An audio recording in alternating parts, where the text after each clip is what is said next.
All right, hey everyone. Thanks for joining. Happy Tuesday. Let's give everyone just a couple more minutes. Can you hear me? Just want to make sure. Can someone be like, "Yep, I can hear you"? That would be really helpful.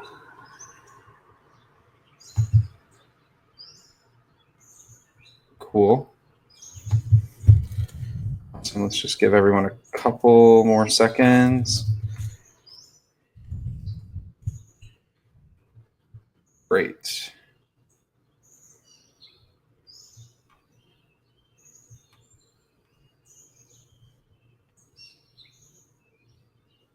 All right. Well, I presume that you will let me know if you can't hear me. Awesome, Kristen. Thanks. Appreciate it.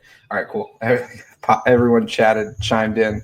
Awesome. Well, thanks for joining today. Today, we're going to talk about how to maximize your 9 to 5. So when I sent out the survey, this was the #1 voted topic to cover next after side hustling. So I've also gotten a lot of feedback, amazing feedback on the side hustling weeks. And I was really excited just to hear all the awesome things that you're doing with the information. One of the students, Steven, he's actually making $3,000 a month already, offering Google Analytics help to local businesses in his community. So word up, Steven, congratulations on your success and your side hustle success. And really excited to see what y'all are doing. So definitely don't be shy. Hit me up, hit Matt up, and let us know how you're using that information, how you're building your side hustles. And then, yeah, just the only announcement for this week is that, the members area is now open, members.millennialmoney.com. And you can dive in there and watch every video. I've been seeing a lot of you log in. And if you hadn't already, definitely log in and make sure that you request a password change, just because I migrated all the membership information over to that platform. So enjoy, and I'm going to hop in there this week and answer a bunch of questions. So definitely keep a lookout for that. And without further ado, let's jump into maximizing your 9 to 5. So a lot of people, whether you love your job or you hate your job, it really presents an amazing opportunity to use as a launching pad. And what I mean by that is it's a great way to not only make more money today, but set yourself really on a trajectory to making a lot more money in the future. And a lot of people really undervalue themselves in their full-time job. They might ask for a raise, but usually if they ask, it's for not enough, or they ask for a raise with the wrong tactics, really resulting in making less money. And so if you want to make as much money as possible, really starting at your full-time job. And while it's great to side hustle, and I'm a huge advocate of diversifying your income streams, it's really important that you start with your full-time job to make sure that you're actually making the most of it. So that's what we're going to talk about today. We've got quite a bit of content. I'm going to do my best to stick to about 45 minutes for the webinar, and then I'm going to spend the last 10 or 15 minutes answering questions if you have any. So without further ado, let's take advantage, optimize your 9 to 5, and let's dive in to the content. We covered this a little bit in Side Hustle Module 3, but I wanted to revisit it just because it's so important. We really have to start with your full-time job in figuring out how much money you're actually making per hour. And so you might have a $50,000 salary, but the bigger question is, how much are you actually making per hour? How much time are you trading for your full-time job? And I know we talked a little bit about this, but I'm sure there's some new people on, and it's always worth a little bit of a refresher.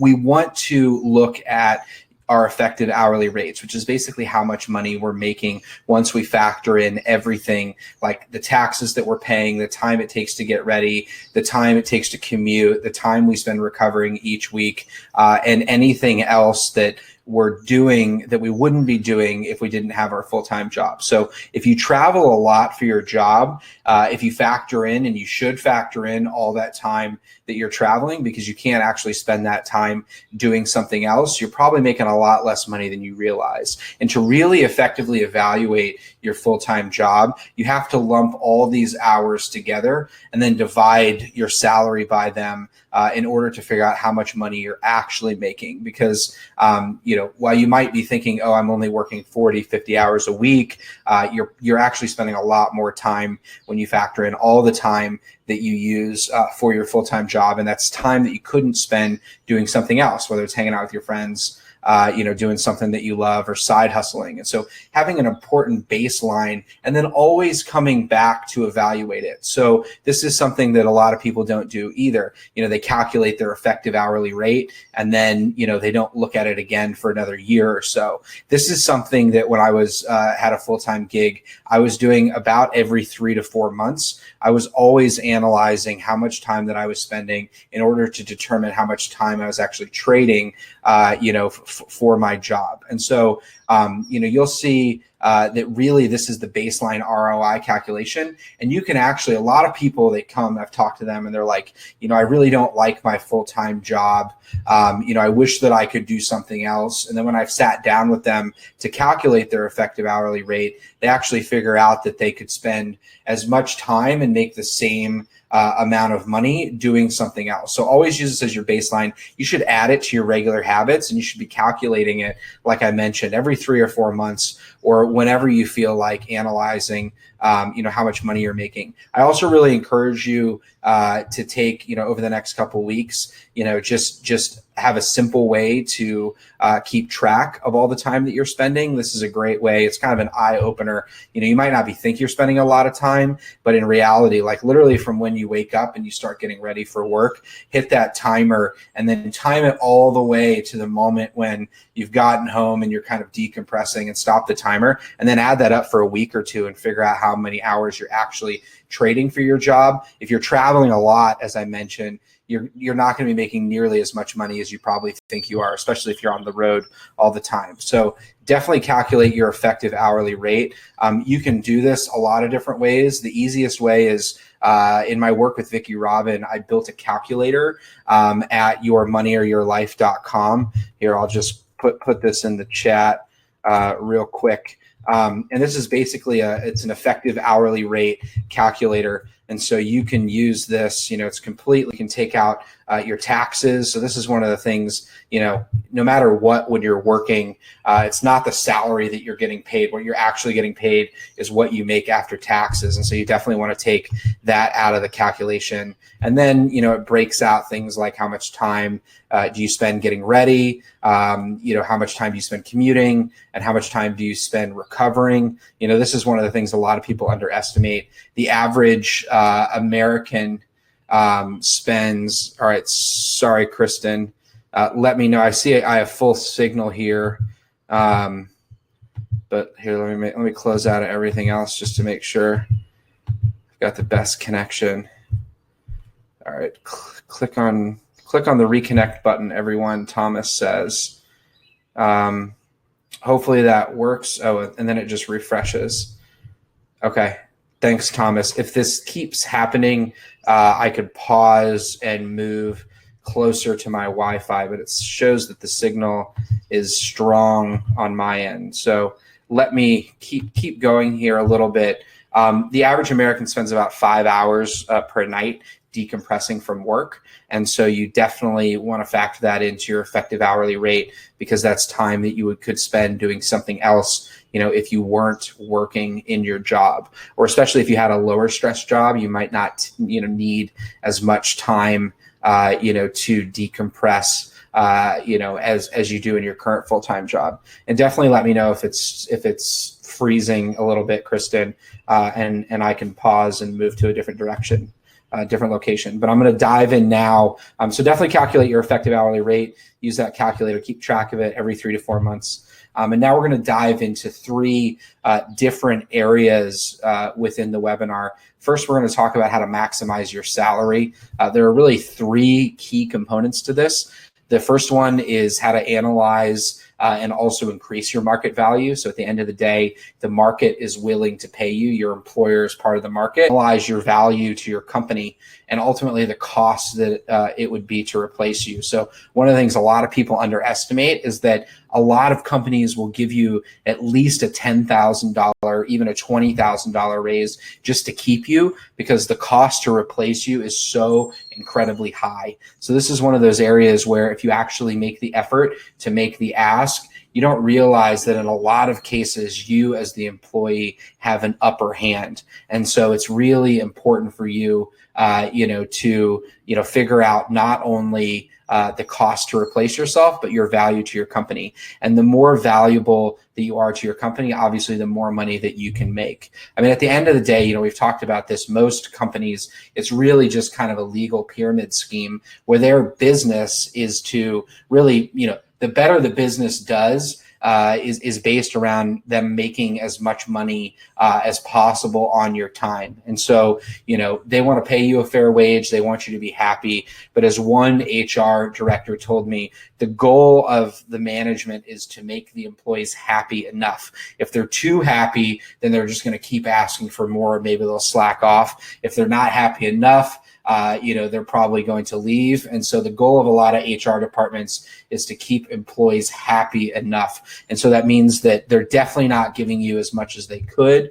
And they're just giving you enough to keep you and keep you on so you stay for that next raise. So we'll talk about how to calculate your value to your company. And then we'll dive into real versus perceived value. So really, this is kind of the heart of this presentation, because there's a big difference between the real value that you add and the perception of that value. And a lot of your compensation and your future compensation and you getting raises is based around the actual perception of the value that you're creating, not the real value. And so we'll dive in and talk about how you can calculate the difference between real and perceived value in order to make more money.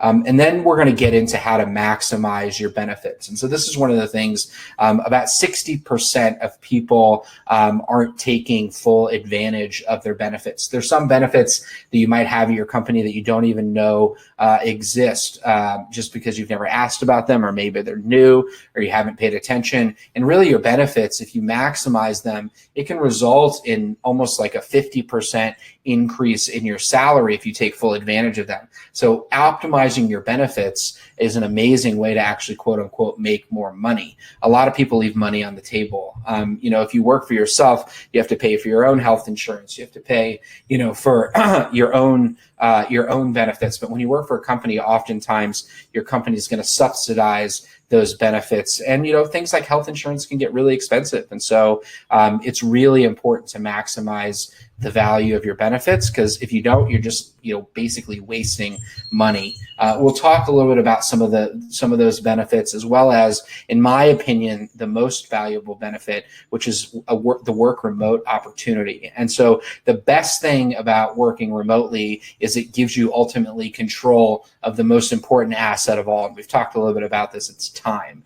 And so when you have control of your time, there's different work remote type relationships, but increasingly employers are offering opportunities where, you don't have to sit at a computer from 9 to 5. You can actually, as long as you get the work done, or as long as you're available when you're needed, you have some flexibility. So I have a number of friends in the IT sector that actually have multiple full-time jobs and side hustles because they're able to work remotely with them and they're able to manage different jobs. And so the work remote benefit is without a doubt the best benefit for you, because you can have a full-time job and get more flexibility. You can have more time, and you can also use that extra time if you want to learn new skills or make more money. And so definitely, analyzing and advocating for a better work remote opportunity is really one of the best benefits ever. And we'll talk about, how to do that. And finally, number 3, when should you actually ask for a raise or ask for a bonus?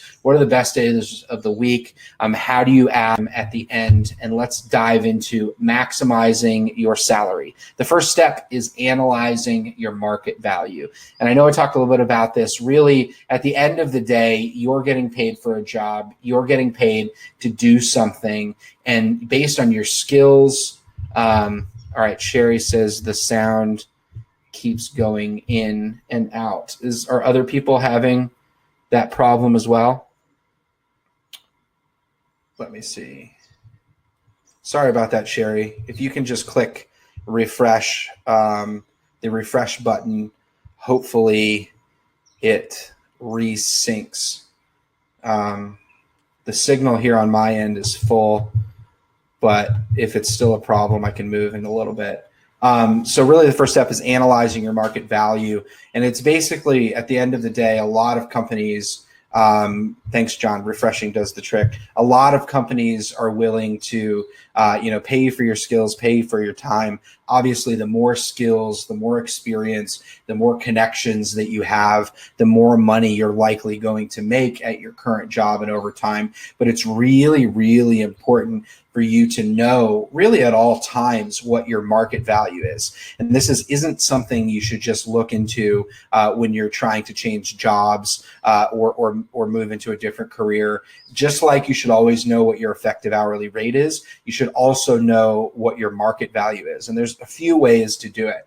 Here are four that I found work best, best to analyze your market value. The first is connect with recruiters in your industry. No matter what industry that you work in, there's always going to be a recruiter. And a recruiter is just someone that a company pays to help them find talent. And because recruiters stand between talent and the open positions, they're really, really close to the market. And what that means is they get a good sense for what recruiters in your industry, get to know them. You can act like you're looking for a job if you want, just as a way to get more information. But a lot of recruiters, because eventually they might find you a job or place you in a position, are definitely willing to help you out and give you information and really, be your connection or be a good contact. Because at the end of the day, the more connections they know that they have in the industry, the more likely that they're going to find someone for the job that they're looking to place. And so building a relationship with recruiters is one of the best skills for optimizing not only your full-time job, but your career. And it can pay off in massive amounts really down the line in your career. You never know when this recruiter might mention you, might send a job your way. One of the added benefits is you might start talking to them and they might say, hey, I've got this perfect job that pays $50,000 more and you can work remotely. And that's just, incredible ROI for having a single conversation. And so talk to 3 or 4 recruiters, take the time. It doesn't take long. It's totally worth,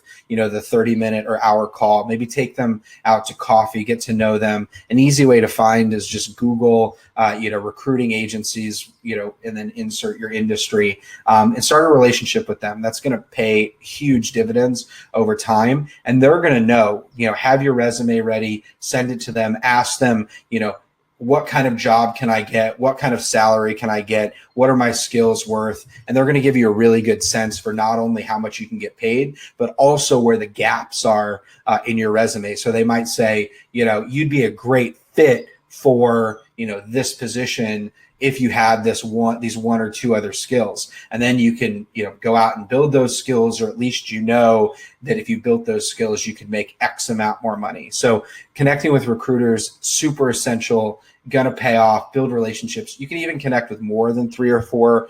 Some of the most successful people that I've met in my entire life use this strategy as a way to, have someone else do the work for them. Number 2, review industry specific reports. So a lot of times these recruiting agencies and sometimes just different companies will create reports for your particular industry that list salaries and benchmarks for your position. They also list salaries for positions that you might be interested in. And so this is one of the things, your job title actually has a huge impact on how much money you can make, because you might have the same responsibilities as someone else, but if you have a job title that pays more money or that is more valuable, you're going to be making more money. And so it's really important, even when negotiating with your employer, especially if you have a smaller mid-size or smaller size company, to negotiate for a title that has a higher salary potential. And a great way to do that, is to simply look on websites like Glassdoor and LinkedIn to figure out, or these, like I mentioned, these industry reports, because, an SEO analyst is going to be making less money than an SEO, specialist, for example. And so even the difference between specialist and analyst can mean the difference of $5,000 or $10,000. So also in these industry reports, they tend to give multiples for salary differences in cities. And so this is one of the things I'm seeing a lot is that because it's so easy to work remotely now, if you live in a place where salaries might be a little bit lower or might be low, you can actually connect with recruiters and connect with agencies in big cities who are looking for remote talent. So I know, there's a lot of great jobs in digital marketing, for example, right now in the Boston area, and the Boston area pays about 20 or 30% more than Chicago, where I live. And so there's a lot of people in Chicago now that are talking to recruiters in Boston because they can still live in Chicago and work remotely for a company in Boston. So they have the same cost of living, but because they're working for a company remotely in another city, they're making 20 to 30% more money. And the great way to find out what the differences are between the position in your city is by looking at these industry reports. The reports are easy to find in digital marketing and the creative industries. There's a group in Chicago called the Creative Group that puts out a really good one for digital type jobs. And there's often industry reports for a lot of different industries. So connect with recruiters, look at industry reports. Sometimes the recruiters will do their own industry reports, but just, spend a couple hours one evening just looking at these reports and connecting with recruiters. It's going to be some of the highest value time that you can spend. Number 3, monitor Glassdoor, LinkedIn, Indeed, and other salary comparison websites. So these websites, you can take them with a grain of salt, but they do give you great market intelligence around what people are getting paid for jobs like the ones that you're in. And you can actually, with Glassdoor, you can isolate particular jobs within particular companies. One of the interesting things is always important to check this when, you're interviewing or looking for a new job as well, because there might be someone who has the same exact job as you who's getting paid $20,000, $30,000 more. And so if you look on Glassdoor and you see in your company, if you work for a big company, that someone else with the same job title has reported their salary as a lot higher, that in some cases is often the only evidence and information that you need. You can print it out and you can use that as part of your case when you make to your boss, that you should be making more money. Just say, hey, I know this is just one data point, but I noticed on Glassdoor, there's a number of people who are getting paid, $20,000 more for my same job. Can we talk about this? It might itself not be enough to get you the raise, but it'll probably get you something. But when it's part of a larger package, it's going to give you a lot more information to use within your negotiation. So definitely, check out websites like Glassdoor, Indeed, LinkedIn, and monitor those salaries. And then finally, connect with competitor companies. And so this is something it's important to get comfortable with. Companies and industries obviously are always interested in snatching up good talent, and it's really valuable to form a relationship with competitor companies. You can do this by contacting them through a job posting. You can contact people within the HR department. You can even build a relationship with the HR department at a competitor company and just let them know, hey, I'd love to know if I could be a good fit for this job, or what's the salary range for this job. And you might find out that one of your competitor companies is paying a lot more than your current company, or like just connecting with recruiters. Oftentimes HR people stay within an industry, so maybe 6 months down the road they think, hey, Sam, I remember Sam. I talked to Sam. He'd be a great fit, for this position. And then they reach out to you, and all of a sudden, you've got a $20,000, $30,000 higher salary opportunity at another job. And maybe if they want you bad enough, you've got great negotiating position, so you can negotiate things like work remote opportunities and other benefits that you might not be able to get at your current company. So definitely connect with competitor companies. You want to be a little bit careful, of course, because leadership at competitor companies, sometimes they chat. And, I've heard it before where one competitor has been like, hey, your blank, blank, blank person contacted us, and that's caused some trouble and some challenges. But oftentimes, there's not a lot to lose by contacting competitors and getting out there. And just once again, you can do all these things that are on those that are getting paid more money. So do the research, spend the time. It could be the best 3 or 4 hours that you spend this month. And so that's really how you analyze your market value. And it's something, as I mentioned, you should do at least a couple times a year, not just when you're looking for a new job or even asking for a raise. Even after you get a raise, keep an eye on your market value and then try to increase it. And the way to increase it, as we'll talk a little bit about, is obviously building new skills. And one of the best ways to figure out what those skills are connecting with recruiters, are connecting with competitors, are looking at job descriptions for similar jobs to yours or jobs that you want. What skills are on those job listings that you don't currently have that you can then go and make? All those things are ultimately going to increase your market value and help you make more money in your current job and if you decide to leave your job.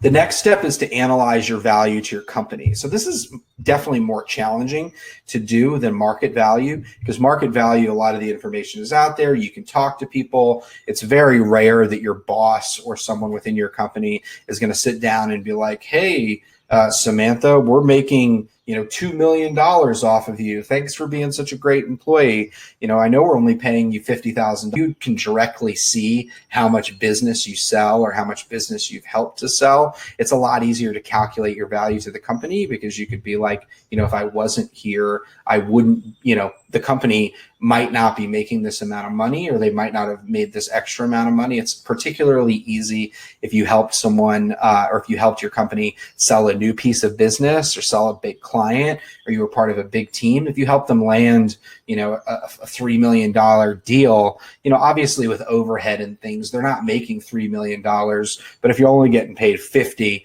that's great evidence, and that's great case making that you can use to then go and get a raise. So, I've talked a little bit about Victor. He's a 26-year-old millennial money reader who lives in Milwaukee, and he was working for a manufacturing company, and he was making about $50,000 a year. He's a sales guy. He didn't have commission. He was just making $50,000, and he was selling. I think he sold over $1.2 million in business, and he was able to use that to negotiate a 10% sales commission. And so he made over $120,000 in sales commission just from basically going to his boss and being like, I want to be here. I want to keep working here. I know I'm adding a lot of value to the company. I sold $1.2 million of business. Can I get a cut of the revenue that I drive, of the profit that I drive as part of my compensation package? That's what every salesperson should do. If you're someone who's selling business or helping grow the business, figuring out how much you're moving the needle is going to be a great piece of evidence to use when you go in and actually advocate, for a salary raise. If you're not in a sales role, it can definitely be a little bit more difficult. One of the things to note is that you're significantly more likely to get a raise if your company's doing well. So if your company's like falling on a hard time, or, they've laid off some people and maybe you've gotten more responsibilities, if your company's not doing well, no matter how well you're doing, it's going to be pretty hard to advocate and get a raise. And so, keep a lookout for signals to see how well the company is doing. Have people been laid off recently? Have a lot of people left recently? Have you lost any big clients? Have there have been clearly culture changes that signal that something's not going on? Has one of the top executives or a few of the top executives recently left? Anything that you can get your pulse on, how well the company is doing is going to help you get a sense for whether or not you can go out and actually advocate for a raise. Another thing too, I think it's really important to note here, is a lot of people think just because they're doing a good job that they deserve a raise. But you have a job description, and you're getting paid to fulfill that job description. And so if you want to get more money, what's really important is to look beyond your job description. Literally, I'd go, if you don't have the job description for your role, ask HR, ask your boss for it, print it out, get out, a highlighter, get out a pen and look up, okay, I'm meeting this responsibility, this responsibility, this responsibility. And then in the margins, write everything that you're going above and beyond on, because it's really the things that you're going above and beyond on that really deserve the raise. Just because you're doing a good job, you might get a 2 to 3% raise, like, hey, congratulations, thanks for doing a great job with your job. But your boss might not care if you're just doing a good job at your job, because that's your job. You're getting paid to do that. But anything that you do above and beyond, that's all amazing. That's amazing evidence and case making that you can use. Have you taken on more responsibilities? Are you now managing people when you've never managed people before and it's not in your job description? Have you helped sell some business and it's not in your job description? Are you bringing new skills to the table that maybe your company doesn't have? Anything that's outside of your job description, that's the thing that deserves a bonus. That's the thing that is adding value and analyzing your value to your company. And really, this goes to the third point. The more unique your skill sets and the more unique your knowledge, and there's two types of knowledge here. There's knowledge about, obviously, different processes and different skills and different tactics. And then there's knowledge about the company. And so the longer you've been at the company, the more you understand the culture, the more, you understand the vibe, the more you know about how things work, the more value you are to your company. So actually, often the longer you stay, the more valuable you are, because not only would it cost money to replace you, but you have this internal knowledge that, it takes time to acquire.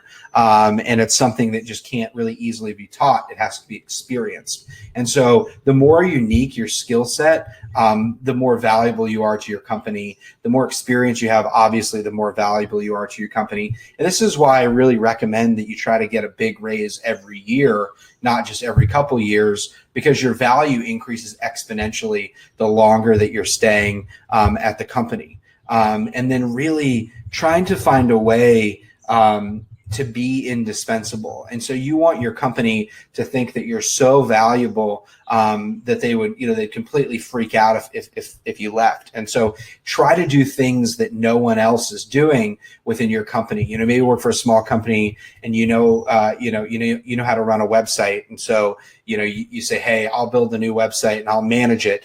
Because you're doing that and no one else in your company can maybe do that, that's increased your value to your company, and that's increased the amount of money that you can ultimately ask for. And so creating those indispensable skill sets, those indispensable knowledge bases, and the more indispensable that you are, the more money that you can make. And really, in some cases, you can put, your company between a rock and a hard place, because they're like, whoa, Tom's been doing this for so long, the last 5 years. We wow, we can't even imagine hiring someone new.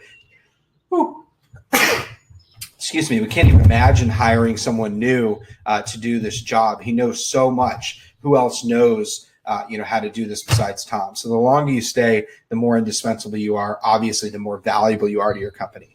And last but not least, the cost to replace you is really high. Depending upon the type of role that you have, the more senior you are, actually, the more money it costs to replace you. And some of this data just really blew me away when I initially saw it a couple of years ago. Even when I was managing employees, I didn't even realize, that it was this expensive to replace someone, but it's definitely true now that I think back on it. It actually costs between 40 and 60% of your salary to replace you.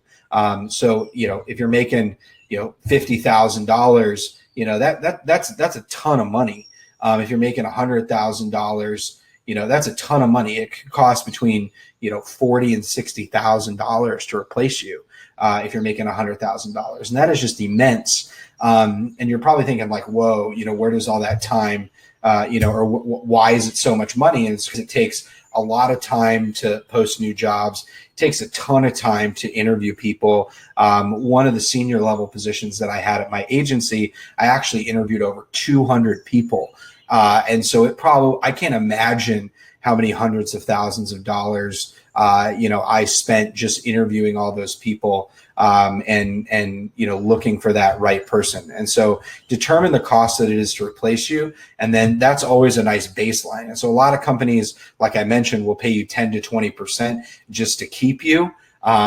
Because they know how expensive, especially at larger companies, they know how expensive it would be to replace you. And if you work in a really competitive industry, like say digital marketing, and you live in a big city, and your company really wants to keep you, you have an incredible negotiating position. A lot of people don't realize, but in the in-demand skills and industries, actually the power dynamic has shifted really from the employer to the employee. And you actually have a lot of leverage, a lot of negotiation that historically employees might not have had. But a lot of companies, a lot of HR departments are really kind of shaking in their boots.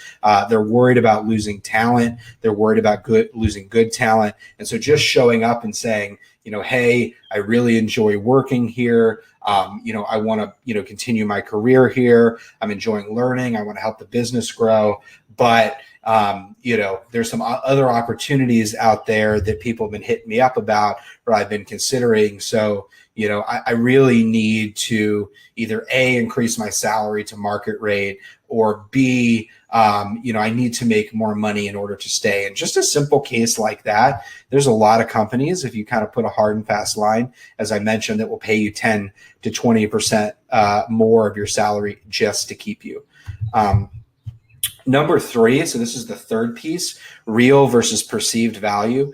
And we've talked a little bit about this in the side hustle modules, but it really, I've worked for quite a few bosses. I've been a boss. I've had a bunch of employees, and I really thought hard about, okay, what are those what really matters? What can really help you make more money? What really moves the needle? And I had a couple employees, they used to be the first ones in the office. They'd be there, an hour before I got in. They'd be the last ones to leave. They'd always eat their lunch at their desk. And interestingly, I always saw that, but I really didn't value it that much. And I don't think a lot of bosses necessarily value it that much. And it really doesn't matter how hard you work or how busy you are or how much time you spend at your desk or even the hours that put in. I think there's really four things that matter. And I've learned this as both an employee and as a boss and as a company owner. Here are the four things that I think would impress me the most and would ultimately end up in, one of my employees getting the biggest raise. The number one, without a doubt, is results. So it doesn't matter how hard you work, how busy you are, what you do. At the end of the day, a company wants to grow. You're a part of that company. Are you helping that company grow? Are you doing your job well? Are you getting results? Are you collaborative? Are you a good teammate? Are you fun to work with? And are you moving the needle? And at the end of the day, it really starts there, because if you're not generating results, or if you are generating results and your boss doesn't understand that you're doing it, or they don't quite get it, then you're not going to get a raise. You're not going to get a bonus, because really at the end of the day, results are what drive a business. And so results are the first thing that matter. And so really figuring out, how well is my company doing? How am I contributing to it? Is there a way to analyze the value that I'm bringing to my company?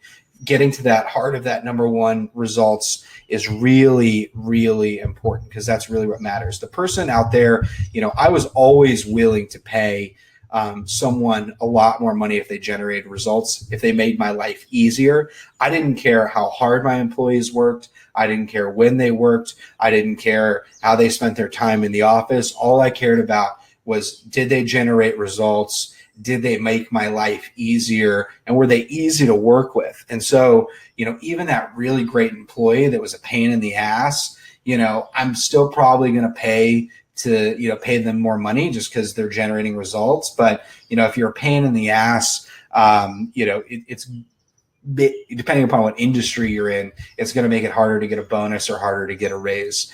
And so definitely results are incredibly important. I would give, people who are a little bit of assholes a raise just because, if they did a really good job. And at the same time, if I knew someone was crushing it, as I mentioned, they could spend their entire day on YouTube as long as they got their job done and they made my life easier. I was more likely to give them a raise, and in some case a big raise. So the biggest raise that I ever gave was $80,000. It was one raise, and it was because a new employee, they came in.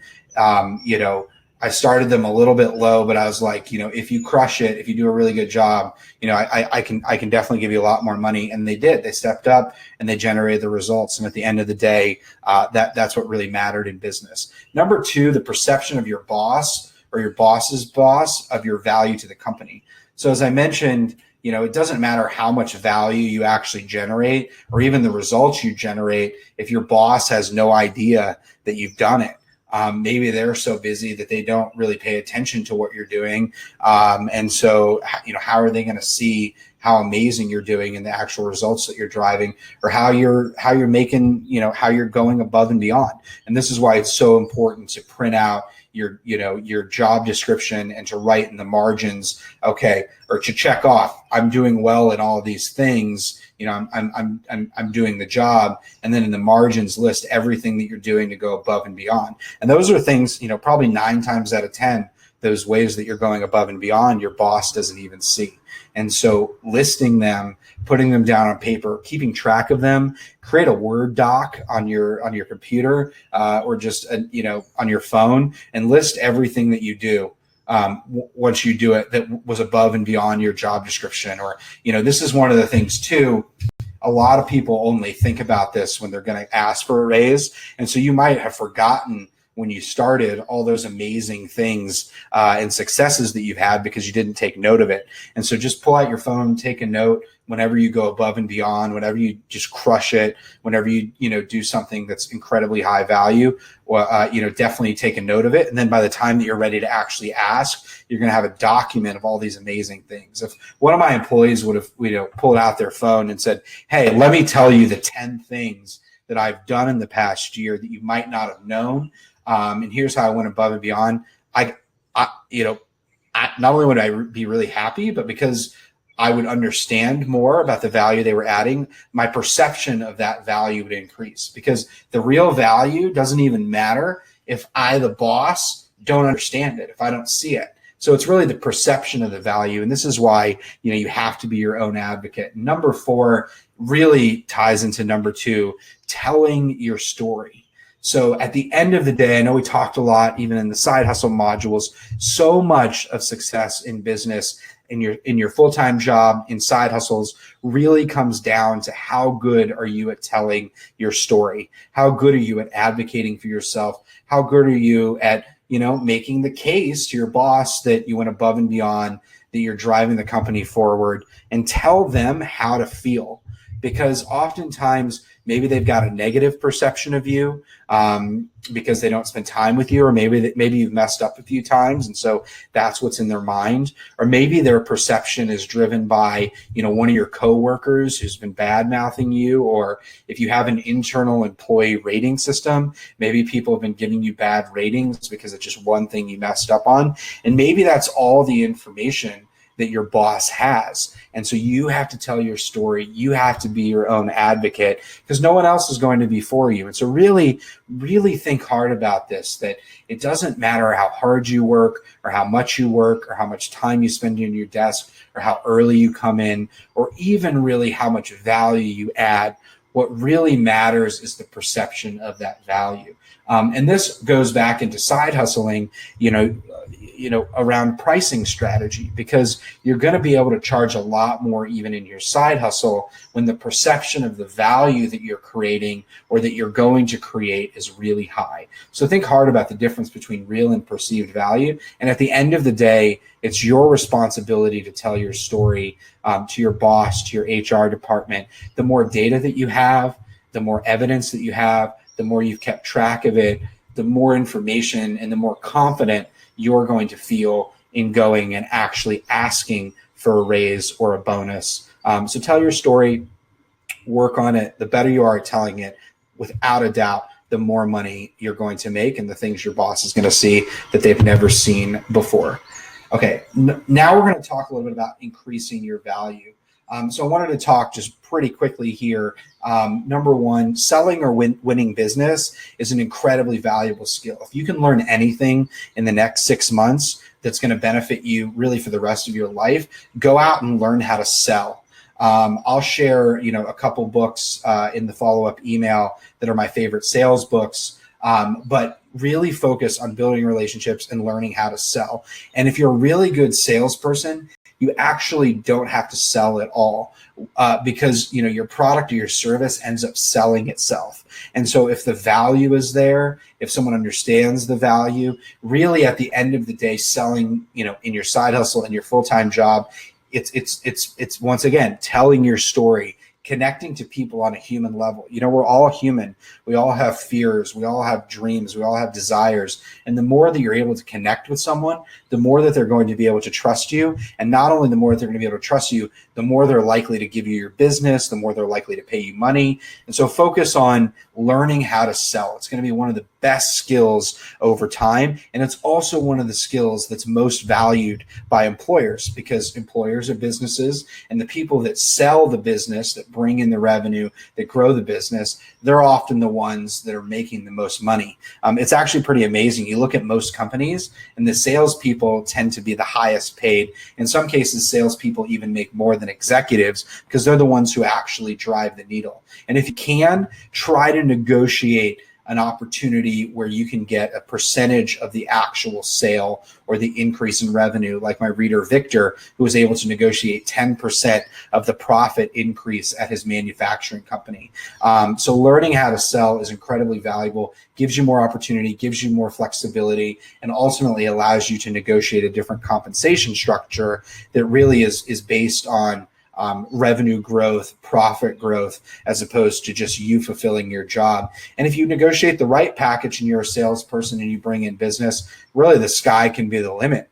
If you say, hey, I'm going to get 10% of the profit of the new clients that I bring in, you can go out to happy hours, you can go out and network, you can meet people and start bringing in business. That can add a ton to your salary. Imagine getting 10%, a $500,000 project. That's $50,000 for making one sale. So learn how to sell no matter what job you're in. Number two, skills are future currency. We've talked a lot about this. The more skills you have, the more valuable you're going to be worth in the future. And as I mentioned, a good way to figure out the skills that you need is just to talk to recruiters, to look at job descriptions, to figure out, okay, here are the 2 or 3 skills that I don't have that I need to get to the next level, and then figure out a way to go out and ideally learn them yourself. So whether it's through YouTube or an inexpensive class, 99% of the time you shouldn't pay for a formal degree or go back to school, because a lot of things, especially in business, you can learn yourself. You can learn for free. There's amazing resources out there. And it's really important to focus on lifelong learning. Also, the higher demand your skills, the more money you're going to make. So doing something that someone else doesn't do, you're going to make a lot more money. And then the more diverse your skill sets. And so I call this value skill set. It's like value blending.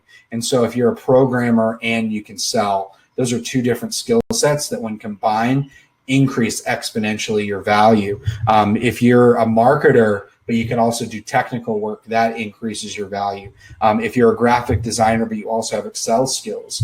If you're a designer, but you understand management theory and you can do design thinking, anything that combines 2 seemingly maybe opposite or contradictory or different skill sets is going to increase your value exponentially.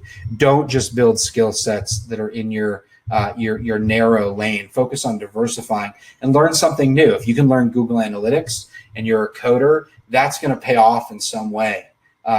Maybe not in your full-time job, but maybe, in the future. And so focus on developing the diversity of skill sets. And I really, truly believe that in the future, 10, 20 years from now, it's going to be increasingly important for everyone to be their own brand, for everyone to be their own business. And so the more skills that you know, the easier that's going to be, because you don't have to spend your money actually paying someone else to do it. You can do it yourself. So like whenever I do video, I'm filming the video, I'm doing the video editing, I'm doing the graphics, I'm uploading it. I know who to go to for the transcription. I'm building it into a web page, et cetera, et cetera. So learning all those different skills is going to pay off not only in your full-time job, but really down the road. And focus on those skills like branding, design, coding, analytics, digital marketing, all those skills that are extremely valuable today and are going to be more valuable in the future. I'm going to go through this pretty quick. Focus on maximizing your benefits. These are all benefits, that are common at companies. Look into your HSA or FSA. If you have those benefits, the HSA is one of the best benefits out there because a health savings account, you can save money, and the money that you can save money that's tax deferred. And so you don't have to pay taxes on the money that you put in, and you can actually use that money tax free for medical expenses. And then if you don't use it for medical expenses that year, it actually carries over. And so you can use it as a de facto, investment account. It's actually a really powerful investment account because you can use it for health expenses, or you can let the money continue to grow. And so definitely take advantage of your HSA if you have one. Without a doubt, your 401k, contribute as much money as you can. Really, the key there is to minimize your tax burden. We're going to do a whole webinar in the next month just on taxes and tax optimization, which is where you can actually save and then make a ton of money. But really an easy way to do that is to just maximize, your contributions to your tax deferred retirement accounts, like your 401k, your 403b, your 457. Don't leave money on the table. Oftentimes your company is going to give you a match. That's completely free money. Don't leave it on the table. And then, as I mentioned, the best benefit out there is the work remote opportunity. You can work from anywhere. You have more time to work on your side hustle. You can start small and actually increase over time. So maybe it's one day a week working remote, or a couple days a month working remote. And then you can actually build up over time once your employer sees that even though you're working remotely, you're doing an incredible job. And you're still getting your job done. And in fact, maybe you're doing an even better job when you're working remotely. And so the better that you do with that, the more flexibility you're going to be able to get, and you're going to be able to negotiate. And a lot of companies are adding work remote, opportunities to packages for new employees just to be more competitive. And so when you talk to competitor companies, or you talk to recruiters, that's one of the things you should definitely ask them about. What's their work remote policy? What are the opportunities? Because that's then information that you can package and take back to your current job and use it as leverage. You can say, hey, our competitor company offers all employees 4 work remote days a month. I think that's something we should have as well. And because your company is probably going to be worried about losing you or other employees to that company, they're more likely to add that benefit, or at least give you that benefit, even if they don't give anyone else it. So try to get the work remote benefit, try to grow it over time. Some people don't want 100% flexibility. I mean, sometimes it's fun to go into the office. You might have a good culture, you might like the community, but just having the option gives you more control over your time and more opportunities to make money outside your full-time job. So do your best to negotiate a work remote opportunity. And that brings up another point.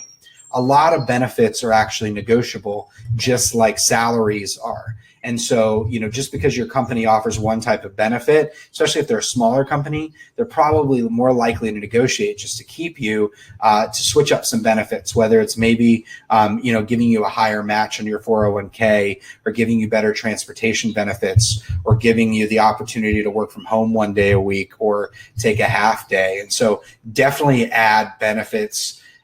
Make the most of them, and definitely add benefits to your negotiation, because like I said, every benefit that you maximize, you're making more money, you're saving more money. Don't leave them on the table, and then use them as leverage when you're negotiating your salary. Try to add in a benefit as well. So ask for a $15,000 raise, and 2 days of work remote opportunity. And so the compounding value of those two things is really, really high, as opposed to just asking for the raise. So always try to negotiate your benefits, especially your work remote benefit, if you can.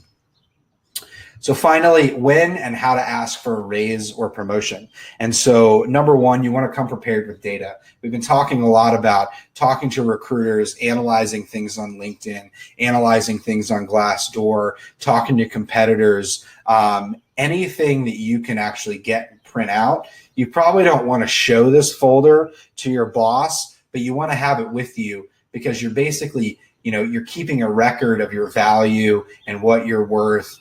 And what you've done, as I mentioned, on your phone, the list, just email it to yourself and print it out, the list of all the things you've done to go above and beyond, your job description, definitely list that out. And then anything that you're doing to go above and beyond, have all that, put it in a folder. If you face resistance, then you have data, then you have information that you can use in your negotiation from your research. And a lot of times I can tell you, it only happened one time in my company when someone showed up really prepared with this type of information, and they were able to get a $20,000 raise. A, because they should have been making more, they were real valuable to me, but B, because they were so prepared and so thoughtful. I could tell that A, they were interested in staying at the company, and B, that they took the time. They took the time to actually, research, and they thought about, how valuable they were to the company. And it actually really impressed me. I didn't expect it of this guy. And so I was able to give him a $20,000 raise for being that prepared. Number two, not on Mondays or Fridays. Morning tend to be better, that 10 to noon frame. You've gotten in, you've had your coffee, you're settling in, but you still have enough energy. You haven't had lunch. You haven't had to deal with a lot of the crap of the day.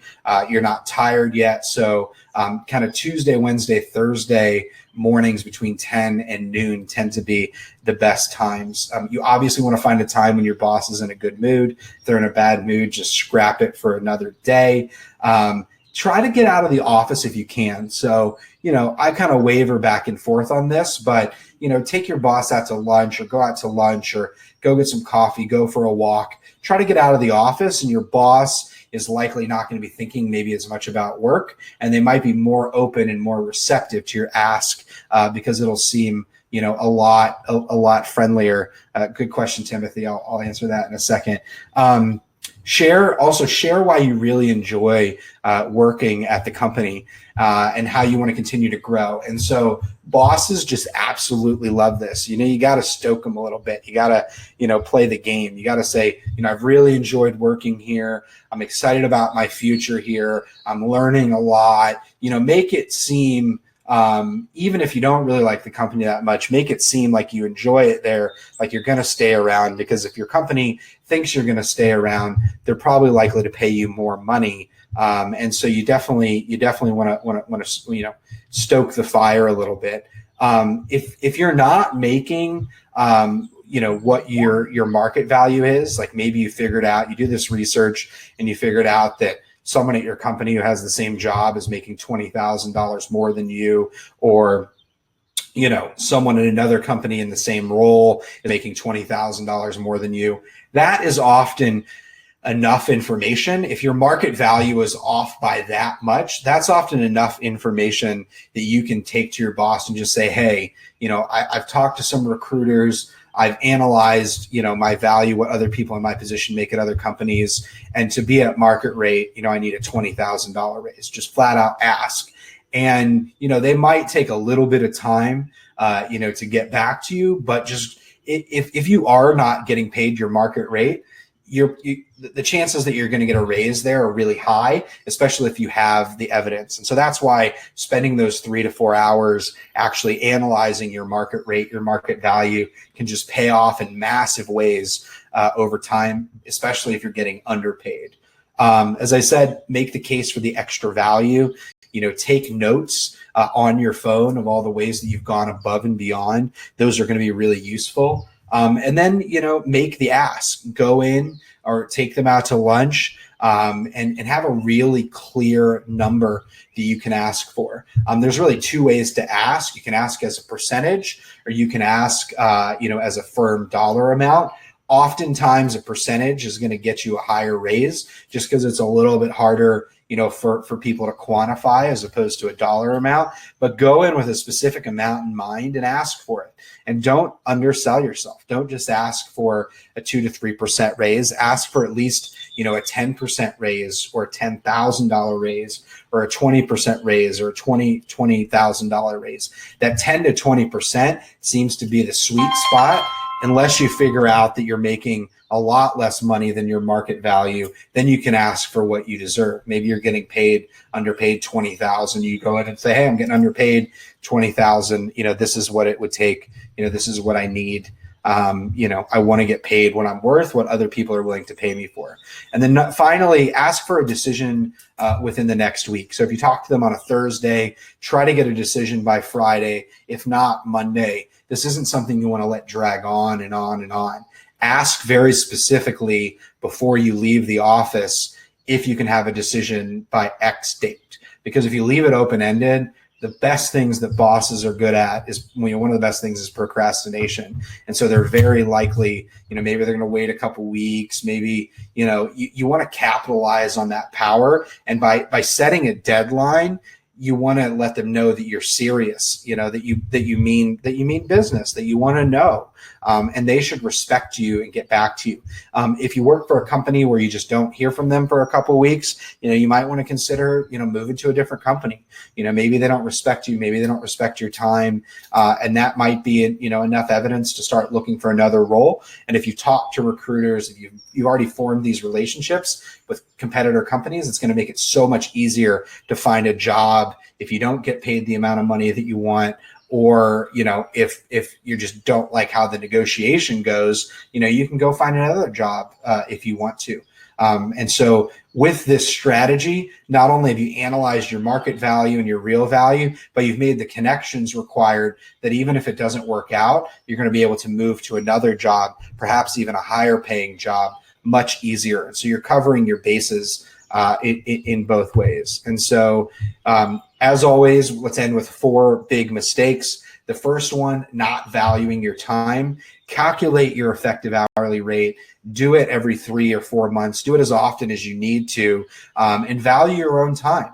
At the end of the day, money is infinite, but time is not. And so valuing your own time is really the first step to making and getting paid more money. Number 2, not advocating for yourself. Your boss is going to try to pay you as little money as possible. That's how your company makes money. They're actually making money on your time. And so advocate for yourself. Go out and ask for a raise. If you don't ask for it, you're not going to get one. Only you can tell your story. As I mentioned, perception of value is more important than the actual value you create. If no one sees it, it doesn't matter how busy you are or how much time you spend. At the end of the day, what matters is you advocate for yourself, you tell your own story, let your boss know how you've gone above and beyond, why you deserve a raise, and the chances that you're going to get one are increased, significantly. Number 3, not building new skills. This is the thing that bothers me the most with people. It's like, the people who aren't curious, and I know all of you because you're, part of the community, because you're here on this webinar tonight, you're taking the time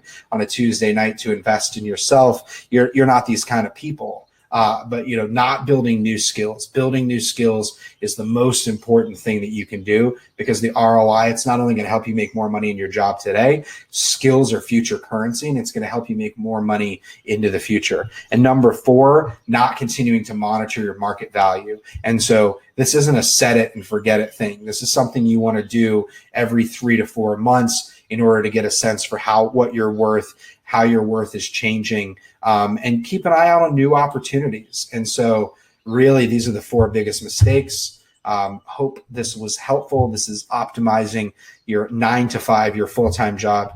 A lot of people have used this strategy to get big raises. The biggest one was Victor. He was able to make about $120,000 more dollars. But I really hope it helps you. Be your own advocate and let me know how it works, over the next month. or next couple of months as you use it. Tell me about your successes, your challenges. If you have any questions about anything, you can answer them here or in the forum. I'm going to create a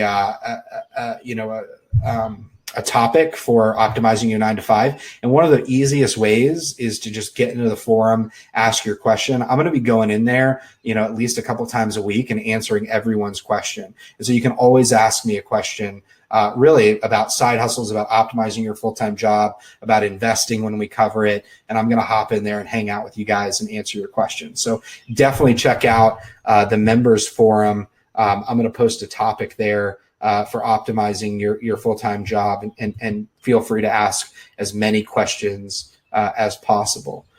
So Angela asked, I've read Women Are Less Apt to Negotiate. Here are some tips that might help. Awesome.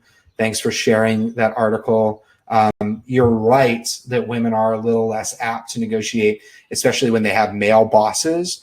But some of the new data is showing that women actually have the most success. So that's a really cool thing.